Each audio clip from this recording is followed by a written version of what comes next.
vez más, les informamos a quienes están siguiendo este evento, ya sea por TV Cable a través de Charrúa TV o por la emisión simultánea de Vera TV por internet, que las preguntas para los expositores se reciben a través del 098-451-000. Seguimos adelante con este evento que centra su atención en los cultivos de invierno, que como todos sabemos, tan buena performance productiva y económica lograron en la campaña pasada. De modo que es un buen momento para observar las perspectivas de mercado para trigo, cebada y colza de la zafra 2021. Va a estar a cargo del técnico agropecuario Fernando Villamil, senior trader en AgroSud Sociedad Anónima International Brokers y director de Agnal y Compañía Sociedad Anónima. Escuchamos atentamente, Fernando.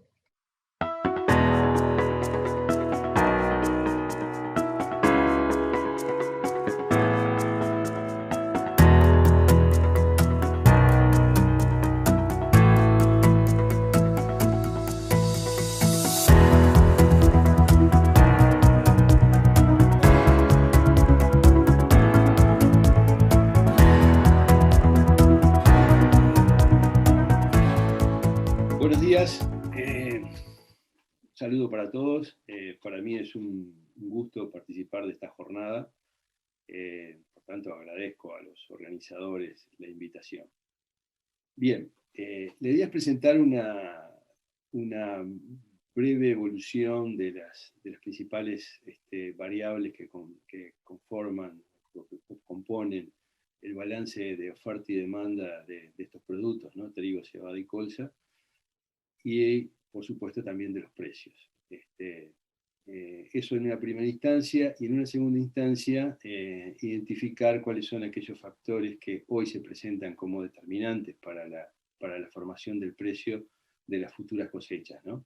Estamos pensando en las cosechas que se realizarán en los próximos meses de noviembre, diciembre, ¿no? Tanto para trigo, cebada y colza. Por tanto, nos concentraremos ahí. Es una cosecha que a nivel mundial entraría en el ciclo 2021-2022, y actualmente nosotros estamos terminando la cosecha, ahora a partir del 30 de junio concluiríamos el ciclo 2020-2021. Por tanto, me voy a referir a esos ciclos comerciales y puntualmente finalmente para dar una idea también de la magnitud de este balance y el efecto de estos factores en los precios que esperamos para estas cosechas. Bien, comencemos con trigo.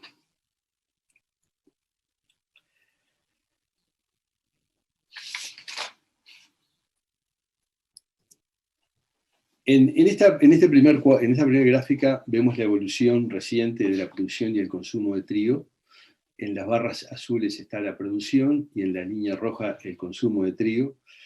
Aquí podemos ver que para el ciclo 2020-2021 la producción alcanzó los 776,8 millones de toneladas, casi 777 millones de toneladas, y un consumo de 775,9, casi 776. Es decir, la producción, al igual que de años anteriores, salvo el ciclo 2018-2019, la producción estuvo por encima de los niveles de consumo, lo cual ha ido determinando una importante recomposición de existencias. Aquí vemos la evolución de esas existencias y vemos que las existencias que se están estimando para el ciclo 2020-2021 serían las más altas de esta larga serie, y en términos relativos al consumo serían las segundas más altas, ¿no? Es decir, una relación de stock-consumo menor que la del año anterior. Este indicador, relación stock-consumo, es un indicador que se usa muchísimo como un resumen del balance de oferta y demanda, y se corresponde o tiene una vinculación con la evolución de los precios. Es decir, cuando la relación stock-consumo es alta, eso se vincula con precios bajos, y viceversa. Es decir, cuando la relación consumo es baja, como en estos casos, los precios son más altos. Es decir, de alguna manera es un buen resumen del balance de oferta y demanda, y que bueno, se ajusta bastante a la curva de precios. Estas existencias tan bajas básicamente se explican por la creciente producción, ¿no? Pero también un creciente consumo, ¿no? La evolución de estos indicadores ha sido muy dinámica, pero como han visto, en forma ascendente en los dos casos, ¿no? En la zafra 2020-2021 estuvo un muy buen comportamiento el consumo. Si bien no fue superior a la producción, igualmente determinó que en términos relativos las existencias fueron algo más bajas, y eso contribuyó a que, por ejemplo, los precios de la zafra 2020-2021 fueran mejores que los de la 2019-2020. Eso lo podemos comprobar en esta gráfica. En esta gráfica vemos la evolución promedio anual del precio para cada ciclo, ¿no? Desde julio, el 1 de julio al 30 de junio, y la comparamos con el 2020-2021 para lo que va, ¿no? Es decir, el promedio desde el 1 de julio al 31 de marzo. Y aquí observamos que en los principales precios a nivel mundial, como es el precio del trigo en Chicago, o como es los precios FOB del trigo en el Golfo, y que es un precio importante, pero también una referencia para nosotros, el precio FOB argentino. Para la zafra 2020-2021, claramente viene generando una tendencia superior a la del 2019-2020, y que nosotros ya obviamente lo experimentamos en el momento de la comercialización, es decir, en diciembre, enero pasado. Bien, esta situación de evolución del precio tiene, si bien no es totalmente comparable con este año, creo que, como decía recién, la tendencia ya está bastante definida. Si analizamos la evolución de los últimos meses, y sobre todo para lo que sería el segundo semestre del año pasado y lo que va de es decir, lo que es el ciclo 2020-2021, vemos un fuerte incremento de precios a partir de septiembre del 2020, y una caída después, una leve caída en todos los casos, a partir del mes de marzo actual. Este fuerte incremento a partir de septiembre se debió básicamente a un crecimiento muy fuerte de las importaciones mundiales de trigo, lideradas principalmente por China. Se comercializaron, llegaron a comercializar el récord, o se espera que se culmine en la zafra 2020-2021 con un récord de 195 millones de toneladas. Eso estuvo presente en ese momento, en el momento de la cosecha, esa fuerte demanda, y le dio soporte a esta suba de precios. También en esos meses se fue confirmando una menor cosecha de la Unión Europea y de Ucrania, grandes exportadores de trigo. También se empezó a generar un temor sobre las condiciones de la siembra y del desarrollo del cultivo de invierno en el hemisferio norte, principalmente en Estados Unidos y en Rusia, que no se dieron las mejores condiciones para la implantación y inmediatamente evolución del cultivo. Eso también se fue sumando e incidió en esta suba importante de precios. Pero en la medida que se fueron despejando esos temores, incluso dentro de los temores que se estaban hablando, hubo acciones concretas, como por ejemplo Rusia, que limitó, puso un cupo en las exportaciones y implementó detracciones a las exportaciones de trigo, que también tuvieron un efecto alcista. Bueno, en la medida que el mercado fue teniendo más claros los niveles de oferta, esas preocupaciones fueron bajando, y obviamente repercutieron en una baja del precio. Esta tendencia que se está marcando ahora. De todas maneras, esta evolución tuvo un sostén importante que ha estado en el consumo. Si analizamos la evolución del consumo solamente, aquí vemos el consumo que lo hemos dividido por uso, por principales usos.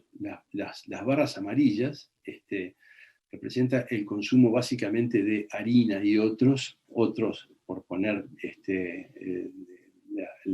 trino destinado a la producción de etanol, pero principalmente esto se refiere a harina como destino. Y las barras más oscuras es para uso forrajero. Aquí vemos el crecimiento del consumo total de trigo, y esta diferencia con relación al ciclo anterior es de unos 29 millones de toneladas. Es decir, el consumo creció este ciclo 29 millones de toneladas. De esta diferencia, de estos 29 millones de toneladas, el crecimiento correspondiente al trigo para harina y etanol, digamos, correspondieron 15 millones de toneladas. Los otros 14 millones de toneladas, un 48%, los proveyó el uso forrajero. Si analizamos la evolución del consumo de trigo para forraje, vemos que supera los 150 millones de toneladas, 153 millones de toneladas. Es el consumo más alto de la serie y posiblemente de la historia. Supera al de la zafra 2011-2012, que alcanzó los 149 millones de toneladas. Bien, estos niveles de consumo han sido determinantes para la valorización del trigo en este año, porque este incremento que tuvo el consumo de trigo forrajero con relación al del año anterior es un incremento de 14 millones de toneladas, como decíamos. Si eso no hubiese sucedido, si el consumo se hubiese establecido en los niveles del año anterior, las existencias de trigo, que son las existencias finales, que son de 301 millones de toneladas, hubiesen llegado a 316 millones de toneladas, ¿no? Por tanto, y eso implicaría una relación, y el consumo, hubiese sido menor, y eso implicaría una relación de stock-consumo de 41,6% en vez de 38,8%, como es la que estamos tomando ahora. Por tanto, sería la relación consumo, hubiese sido superior a la del ciclo anterior en vez de inferior, lo cual implicaría claramente una baja de precios, cosa que no ocurrió. Y para esto tuvo un factor determinante, ha sido para el consumo el crecimiento del consumo de trigo forrajero, ha sido el consumo de trigo, para forraje, ha sido la caída importante que han tenido las existencias mundiales de granos forrajeros, ¿no? Principalmente las del maíz, ¿no?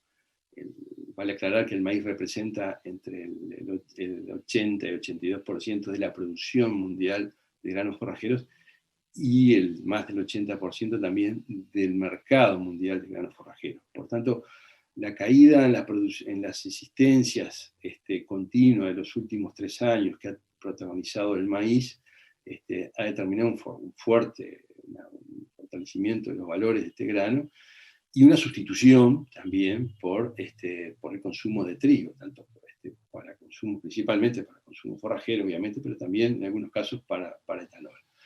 Por tanto, esa situación de menor oferta de grano forrajero le ha permitido mantener estos niveles de consumo al trigo, que le han dado sostén a los precios, ¿no? Para la zafra, para el ciclo 2021-2022, todavía no contamos con las proyecciones o las estimaciones mensuales que publica el USDA, la Secretaría de Agricultura de Estados Unidos. Recién esas estimaciones van a empezar a publicarse a partir del mes de mayo. Pero ya hay algunos otros organismos internacionales como el Consejo Internacional de Granos, International Grain Council, que ha realizado algunas proyecciones y de alguna manera ya se está viendo también con algunas otras estimaciones, no a nivel mundial, pero sí parciales, de un incremento en la producción para el ciclo 2021-2022. Acá el Consejo Internacional de Grano la eleva a 790 millones de toneladas. También establece un incremento en el consumo y una caída en los niveles de comercialización, ¿no? Es decir, se van a importar 184 millones de toneladas en lugar de 190 que estimó el Consejo Internacional de Granos. Son valores similares a los de UDA, pero distintos, ¿no?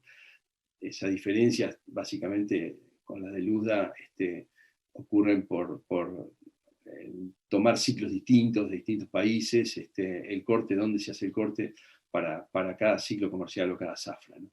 Pero bueno, esto nos sirve como un indicador, como una tendencia, ¿no? Es decir, de un incremento en la producción, un incremento en el consumo, pero un mayor incremento en la oferta, o sea, no solamente por la producción, sino por las existencias finales del ciclo 2021 que ingresan, que se suman a la producción y conforman la oferta del ciclo 2021-2022. A la cual, si le restamos este consumo, estamos en 304, quedarían 304 millones de toneladas, que serían bastante superiores a la del año pasado y a la de años anteriores, ¿no? Se estaría confirmando nuevamente, si no hay ningún problema, si se concretan las intenciones de siembra, básicamente las que quedan ahora de trigo primavera en el hemisferio norte y las del hemisferio sur, y el comportamiento climático sería el normal, digamos. Es de esperar de que tengamos una nueva recomposición de existencias y una relación stock-consumo mayor que la del año anterior y de años anteriores, lo cual esto estaría determinando un escenario para la formación del precio más flojo, digamos, ¿no? Bueno,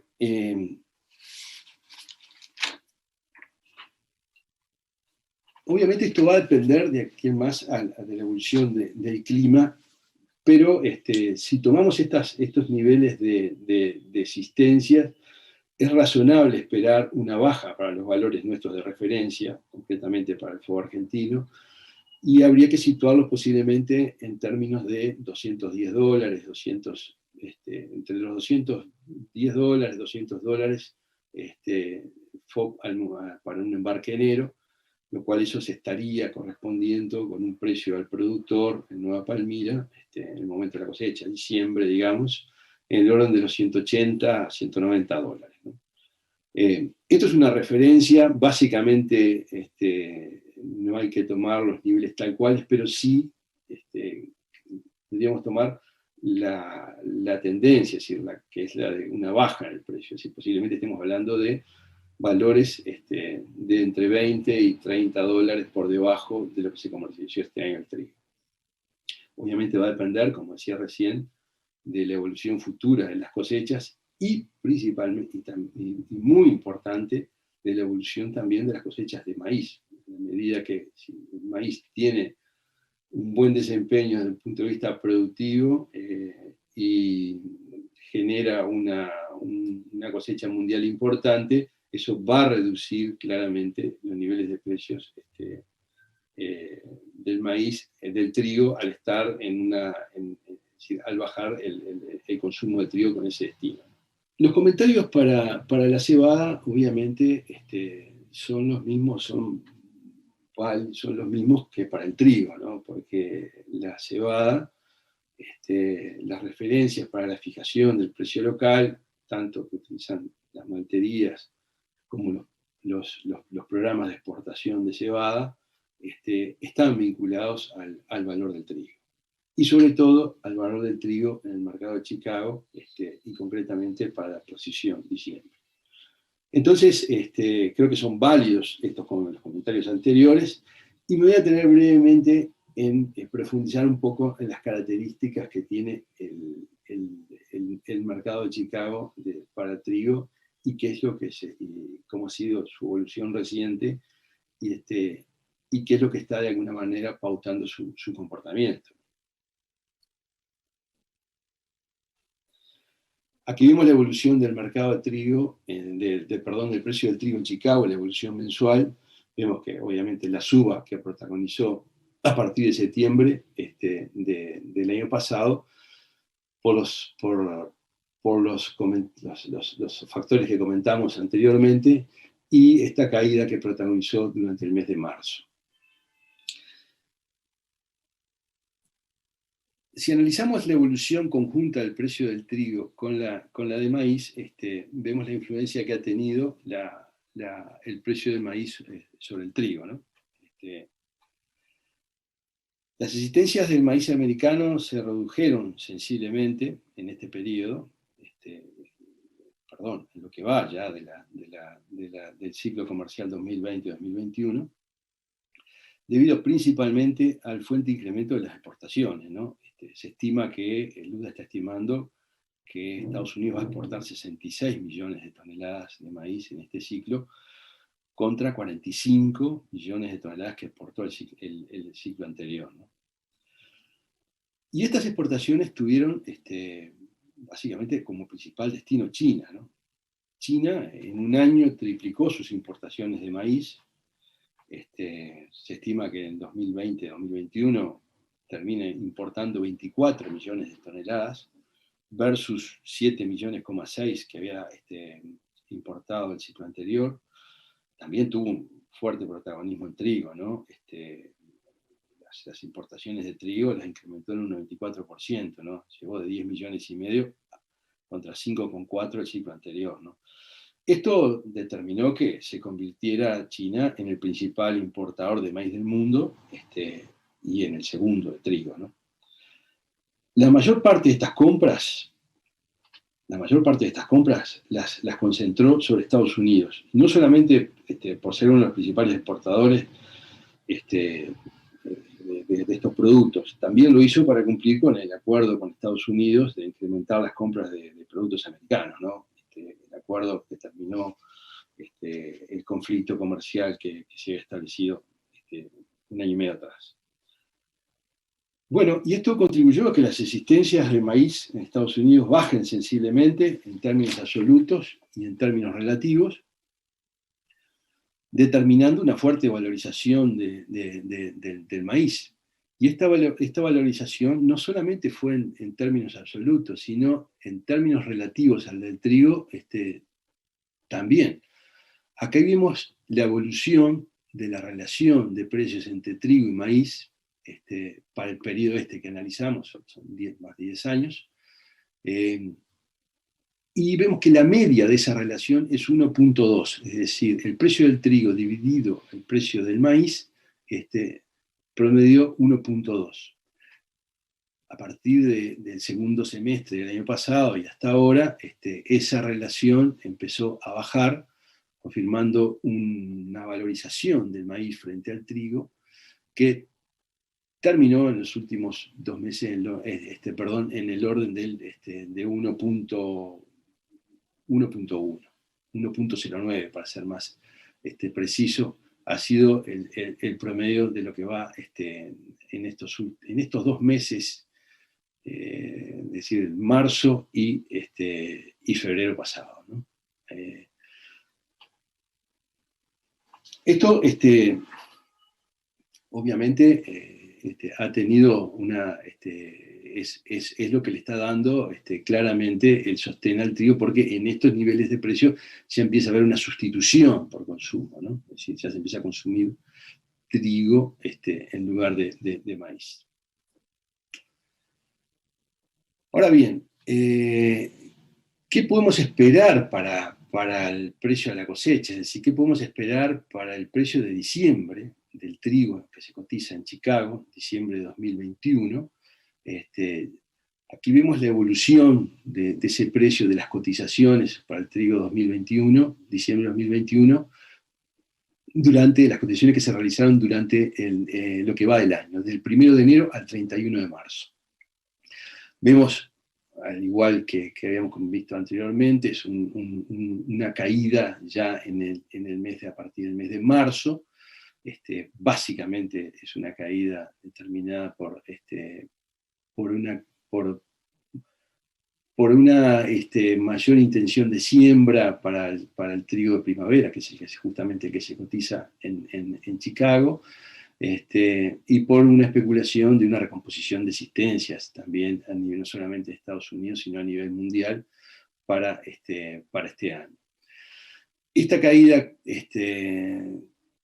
terminó en el 31 de marzo con el informe de Luzda sobre intenciones de siembra para el ciclo 2021-2022, y en el cual, si bien confirmó unas siembras por encima de lo que un área por encima de lo que esperaba el mercado, confirmó también para el maíz un área superior con relación al año anterior, pero inferior a lo que esperaba el mercado, lo cual esa situación determinó una suba del precio del maíz. Esto lo podemos ver más claramente si analizamos la evolución de los dos precios para la misma posición, es decir, diciembre de 2021, ¿no? Es decir, el maíz el 31 de diciembre tuvo el 31 de marzo tuvo una fuerte suba, motivada por esa menor área que el mercado esperaba. Y bueno, para que tengan una idea de la magnitud de eso, el maíz subió $10 por tonelada, un 5,6% del precio ese día, y el maíz $6, un 2,7% del precio. Claramente esto estuvo determinado influenciado, esta suba del trigo estuvo determinada por el maíz. Lo cual nos estaría ya confirmando una cosa, que para el trigo que se de diciembre, también va a tener influencia este año las cotizaciones del maíz. Eso es muy claro. Si hoy tomamos una cotización, los últimos días ha estado la cotización del trigo para diciembre, ha estado en torno a los 226, 27, 227 dólares, para esa posición, la cual es la que va a tomar como referencia para el precio de la cebada. Posiblemente eso tienda a bajar en la medida de que presione una mayor oferta mundial de trigo y posiblemente también una mayor oferta americana. Pero es muy probable que el trigo en Chicago tenga mayor volatilidad que la que tiene el trigo en el resto del mundo, obviamente porque es una pizarra muy concurrida como la de Chicago, pero también porque tiene factores que determinan, que influyen sobre su volatilidad. Es decir, Estados Unidos es un gran consumidor también de trigo, es uno de los países principales exportadores, pero no es el principal, no tiene el protagonismo que tiene, por ejemplo, en el maíz o en la soja. Por tanto, y hay una sustitución importante, como mencionamos recién, por el consumo como forraje o para etanol para el trigo. Por tanto, va a ser determinante para el precio, y eso contribuye a la volatilidad mencionada, la evolución del precio del maíz, obviamente, y para eso la evolución de los factores que definen el precio del maíz, ¿no? Es decir, eso va a estar de aquí en más, es decir, van a ser las cosas que va a haber que seguir, la evolución del cultivo de maíz en Estados Unidos, conjuntamente obviamente con la del trigo. Pero bueno, en términos de dar una idea de valor, como decíamos recién, se está cotizando hoy en torno a los 227 dólares, 226 dólares, y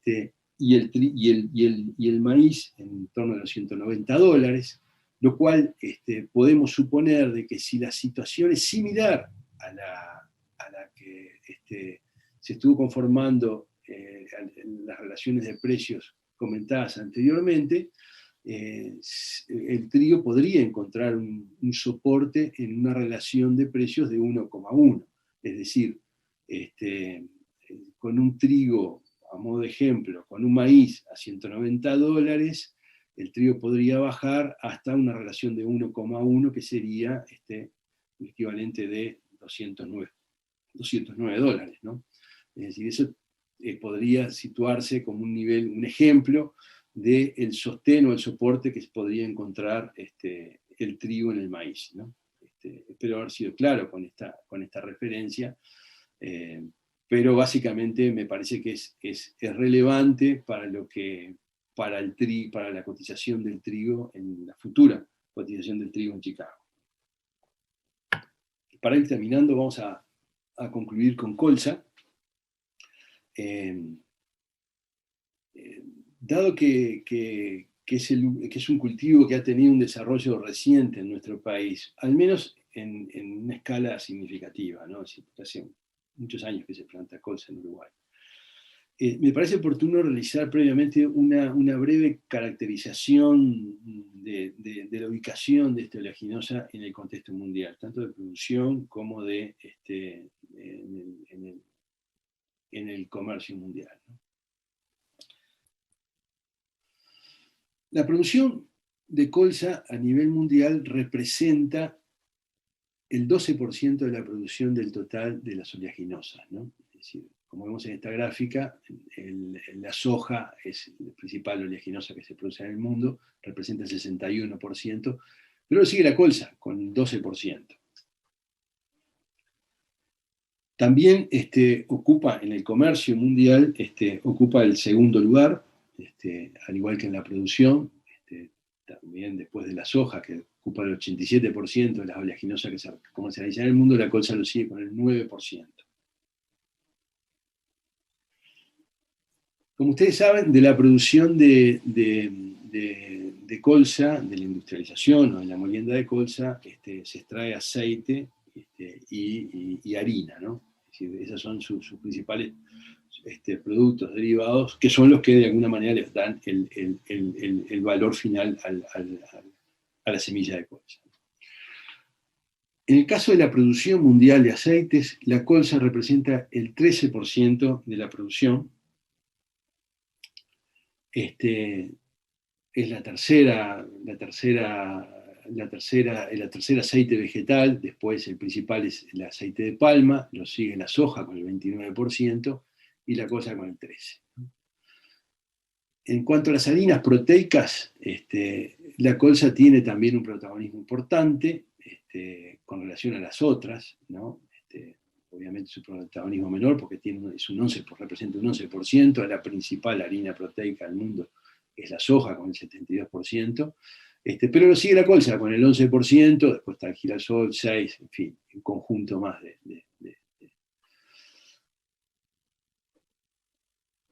En el comercio de estos productos, la colza participa con el 7%, el aceite de colza representa el 7% de los aceites vegetales que se comercializan en el mundo. El principal aceite que se comercializa es el de palma, el 59%, casi un 60% del mercado corresponde al aceite de palma.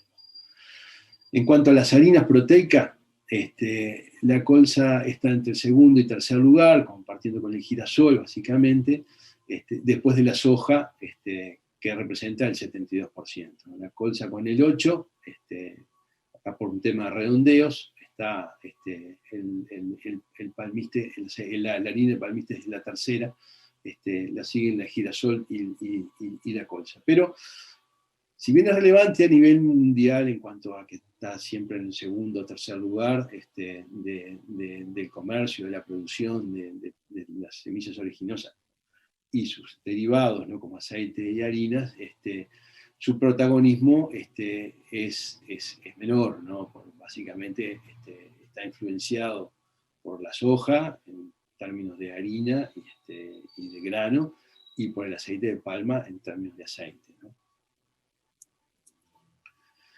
El comercio mundial de colza, que anda en el orden de los 18 millones de toneladas, ¿no? 17,94, aquí vemos que se tiene una fuerte concentración en el hemisferio norte, prácticamente Los países de la Unión Europea y China representan el 55% de las importaciones mundiales, ¿no? Y el resto se concentra en los países del hemisferio norte.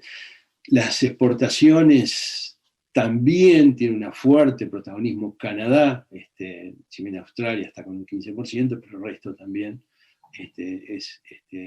se concentra por ahí. Y entrando ya a la evolución reciente del balance oferta y demanda de colza, podemos ver que en los últimos años la producción mundial de colza en las barras amarillas ha caído en los últimos 2 años, en los últimos 3 años ha generado una caída, pero principalmente en los últimos 2 años sus niveles de producción han estado por debajo de los niveles del consumo, lo cual ha determinado una baja en las existencias que van a culminar ahora, el 30 de junio del 2021, para el ciclo 2021, serían las segundas más bajas de esta serie. Bueno, quizás la tercera tomaban desde 2007-2008, pero sí las segundas más bajas en términos relativos al consumo. Obviamente esto ha tenido una repercusión en los niveles de precios, y aquí vemos la evolución del precio mensual de la colza en un mercado de referencia. Como veíamos recién, Europa es el principal importador de colza del mundo, por tanto ahí está, es donde es un mercado de referencia de precio, principalmente el norte de Europa. La cotización que se utiliza es la del CIF Hamburgo, el puerto de Hamburgo, y en dólares por toneladas, alcanzando niveles de los $620, ¿no? Y este crecimiento se debe básicamente a esto que comentamos recién, a una caída en las existencias que se confirma en el segundo semestre del año pasado, y ha tenido un crecimiento casi continuo. Ahora, las bajas existencias que determinaron esta suba de precio no son la única explicación, ¿no? Este alto nivel de precio no se justifica solamente por las bajas existencias de colza, ¿no? Para ello han contribuido fuertemente las bajas existencias de las harinas proteicas, ¿no? Es decir, vemos aquí la evolución de los últimos años de la existencia de harinas proteicas, una baja continua en los últimos 4 años, en los últimos 3 años, y unas existencias en términos relativos al consumo muy bajas, ¿no? Posiblemente obviamente son la relación stock-consumo es la más baja de esta serie, ¿no? Lo mismo ha sucedido, y esto se ha correspondido con niveles de precios equivalentes, es decir, esta importante baja existencia determinó esta suba fuerte de precios en el mercado de harina de soja. Como veíamos, es el mercado de referencia, la harina de soja es la de referencia por el protagonismo que tiene en el comercio mundial, y también las cotizaciones en el mercado de Chicago son la pizarra más importante de referencia a nivel global, ¿no? Por tanto, aquí esto recoge esta situación, el segundo semestre de la fuerte suba de la harina de soja, con una leve baja protagonizada en el mes de marzo, en la medida que se estarían confirmando un crecimiento de la producción, una recuperación de la producción mundial de soja, un incremento del área que eso ya estaría generando expectativas algo más bajistas, es decir, de que si se confirma este crecimiento de la intención de siembra y una posterior cosecha con rendimientos normales, estaría protagonizándose una recuperación de las existencias de harina de soja. Esto es lo que recoge esta pequeña baja, esas expectativas, digamos. En cuanto al aceite, también ha sucedido lo mismo, ha tenido una caída en las existencias, sobre todo en el año 2020-2021, que esas existencias también en términos relativos son las más bajas de la serie, lo cual le ha dado una firmeza importante a los valores del aceite, ¿no? También tomemos el aceite de colza, como de soja, perdón, como que se cotiza en Chicago como un referente importante mundial del precio de los aceites, y vemos que ha tenido la misma evolución. Yo diría que desde septiembre, mediados de septiembre, octubre del año pasado, no ha dejado de bajar en ningún momento. Ha tenido un crecimiento en precio básicamente continuo. Y eso, obviamente, ha repercutido en los valores de la harina de colza y en el del aceite de colza, ¿no? La harina de colza es la línea roja y el azul es el aceite, que se cotizan en los principales mercados de Europa. Esto es una cosa, digo, la valorización de la harina no ha impactado tanto como la del aceite, y bueno, eso básicamente es porque la situación del aceite es bastante distinta a la de las harinas, ¿no? Es decir, la harina de soja, la harina de colza, la harina de colza obviamente está referida al precio de la harina de soja y de la harina de palma, como veíamos bien, tiene una relación bastante directa, si bien no tienen usos específicos iguales, pero comparten también, ya que sí, un destino importante del aceite de colza es la producción de biodiesel, al igual que en Europa, al igual que el aceite de palma, ¿no? También el destino que le da China al aceite de colza también para la producción de biodiesel, igual que al aceite de palma. Entonces hay una fuerte relación de precios en eso que se ha transmitido a los valores del aceite de soja, de colza, perdón.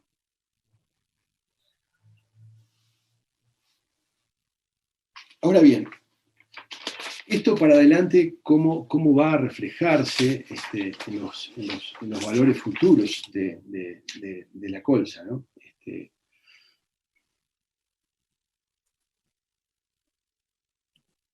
Perdón, si analizamos la evolución de las existencias de aceite, si entramos en detalle en la evolución de existencias de aceite, las posibilidades de recomposición que tienen son mucho más limitadas de lo que puede tener la recomposición de las existencias de harina, proteicas en general, ¿no? Básicamente porque la harina proteica puede tener una recomposición en una mayor producción de soja. No sucede así con el aceite, porque los stocks de aceite de los principales países productores de aceite de palma en el mundo, la producción de aceite de palma en el mundo se concentra en Indonesia y en Malasia. Ahí se concentra más del 85% de la producción y más del 90% de las producciones de las exportaciones de aceite de palma. La producción de Indonesia se estima que va a ser la más baja de los últimos 3 años, ahora en 2021, y los stocks de aceite en Malasia estarían siendo los más bajos en los últimos 10 años. Lo cual es bastante... el mercado es una cosa que el mercado lo está tomando ya casi como un dato de que durante el 2021 no va a haber una recuperación en las existencias de aceite de palma, sino que comenzarían recién a partir del 2022. Lo cual esto le da una firmeza importante al aceite de colza, que eso se va a repercutir sin duda en el precio de una forma mucho más sensible que, por ejemplo, que en la soja, dado que el aceite de colza representa más del 40% de la extracción de una molienda de colza, ¿no? Es decir, cuando se muele colza, más o menos arriba del 40% se extrae aceite y el resto se destina para harina, ¿no? Por tanto, tiene un peso muy alto en la formación del precio del grano, ¿no? Y esto va a estar presente muy probablemente durante el 2021, lo cual le va a dar un sostén importante al precio, ¿no? Hay sin duda algunos factores que podemos señalar como bajistas para adelante, es decir, uno de ellos es la estimación de un crecimiento del área de colza en Canadá del orden del 6%. Eso va a tener sin duda un componente bajista sobre la colza, pero igualmente me parece que el sostén que le van a dar los aceites va a ser muy importante, ¿no? La referencia que se utiliza Uruguay, tanto para la exportación, como para la fijación del precio local, perdón, tanto como para la exportación, como para el destino industrial, es las cotizaciones de la colza en el mercado, en el MATIF, que es el mercado de futuros de París, y se toma la posición febrero, en este caso se va a referir a la posición de febrero de 2022, ¿no? Esa referencia es una referencia importante, digamos, porque sobre esa en la cual se fijan las bases para la determinación del precio, ¿no? Las últimas cotizaciones que han estado, que están ocurriendo en ese mercado están en el orden de 512, 513 dólares, ¿no?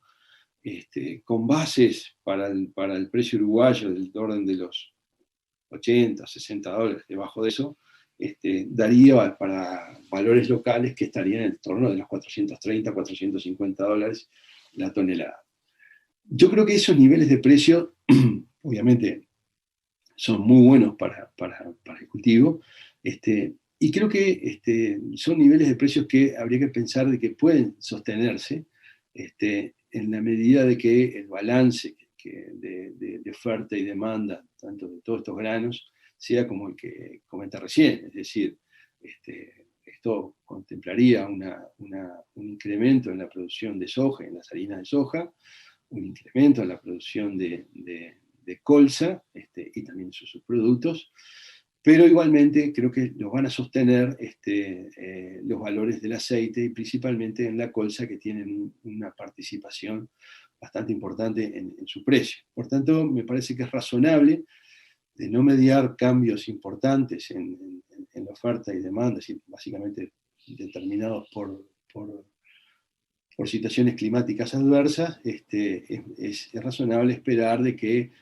tengamos una colza valores de la colza que van a estar por encima de los 400 dólares, y en situaciones de menor producción acercándose a los 500, ¿no? Es decir, eso es posible un rango amplio de variación, pero me parece que interesante sobre todo por los niveles de piso que hoy estaría insinuando el mercado.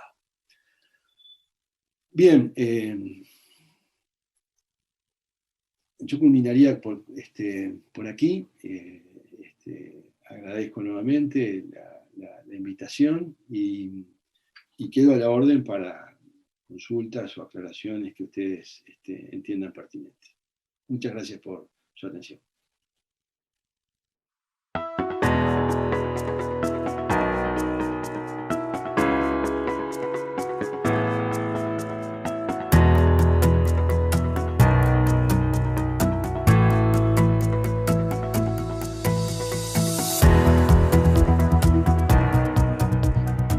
Muy clara e interesante la exposición. Agradecemos a Fernando Villamil por la misma, y esto no termina por acá. Como ustedes ya habrán notado, ahora pasamos a la sala de Zoom.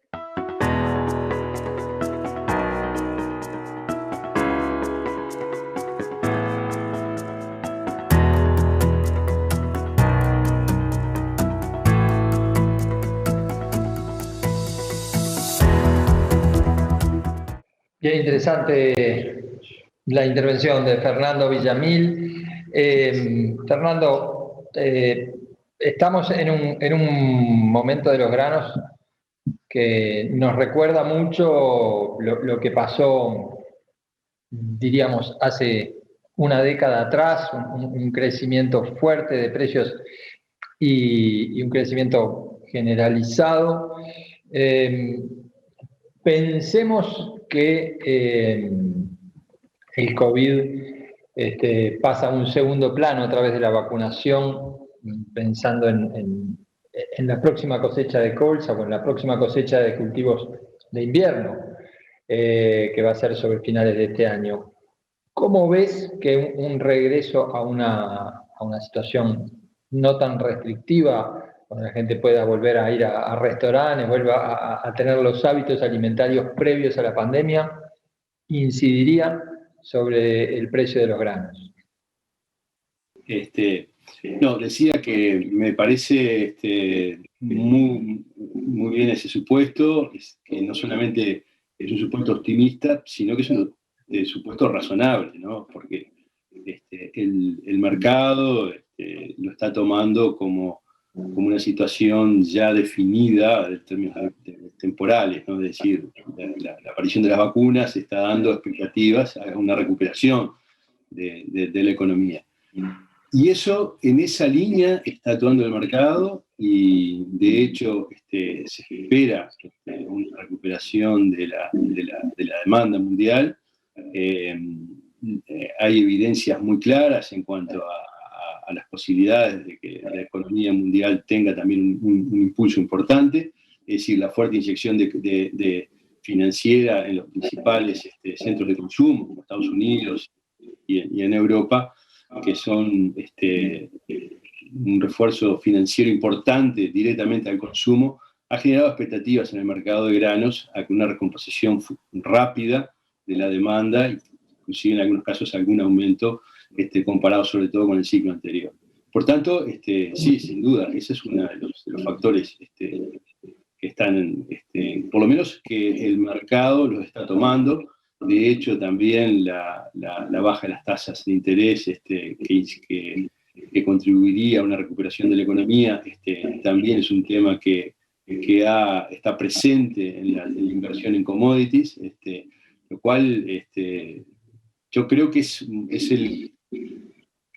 el supuesto más manejado en el mercado que tú señalas, una recuperación de la demanda rápida y por tanto también una recuperación de los precios de los commodities. Ahora bien, no debemos olvidar de que también venimos en los últimos años con niveles de producción muy buenos, donde la producción o la productividad en los principales países exportadores ha sido muy alta. Lo estamos viendo en los rendimientos promedios que se han obtenido tanto en maíz como en soja, principalmente en esos dos. El trigo no ha sido tanto, pero ha sido creciente en los principales proveedores del mundo. Por tanto, si recuerdan de alguna manera las gráficas que mostramos de la evolución del consumo y la evolución de la producción, hemos visto que estamos en niveles de producción de cada año superior al del otro, históricos, y bueno, eso va a ser de alguna manera el balance que va a determinar las recuperaciones de precio o no. Es decir, hoy con una demanda creciente como la que se espera, quizás podemos decir que en algunos granos las exigencias de rendimiento van a ser muy grandes para este año, ¿no? Para mantener estos niveles de consumo y relaciones de precio, ¿no? Es decir, básicamente va a depender de eso. Bien, pero en un escenario post-pandemia, ¿ves algún cambio en las relaciones de precios entre, de repente, los granos básicos, trigo, arroz, con el resto? Recuerdo que al comienzo de la pandemia, trigo y arroz tuvieron un envión muy fuerte. Imagino que de gente que en la incertidumbre laboral priorizó una dieta de bajo costo familiar. La carne lo sintió muy fuerte en el primer momento, ahora recuperada ya China y en parte Estados Unidos, la carne parece tonificarse. ¿Ves allí por ejemplo, trigo, una situación de riesgo ante una normalización sanitaria? Bueno, no, siguen siendo lo que se llaman cereales básicos o primarios, ¿no? Es decir, de difícil sustitución, sobre todo para consumo humano. difícil sustitución, y en estos casos, entre trigo y arroz, obviamente es un cambio más de hábitos, un cambio cultural, que eso lleva tiempo. Todavía, desde el lado del consumo, no hay evidencias de ese tipo de cambio fuerte. Sí, como tú bien señalabas, el tema de la pandemia generó expectativas de un mayor crecimiento de consumo de estos granos. Por la gente estar en su casa, en fin, son granos o los subproductos de esos granos son de bajo valor, ¿no? Pero en términos todavía de cambios de consumo no se han hecho. Bien. Bueno, me da ganas de preguntarte varias cosas más, pero los tiempos nos surgen, así que pasamos ahora al panel de intercambio de ideas, que es lo que estaría dando el cierre a la última etapa de esta primera jornada. Muchísimas gracias, Fernando. Un gusto.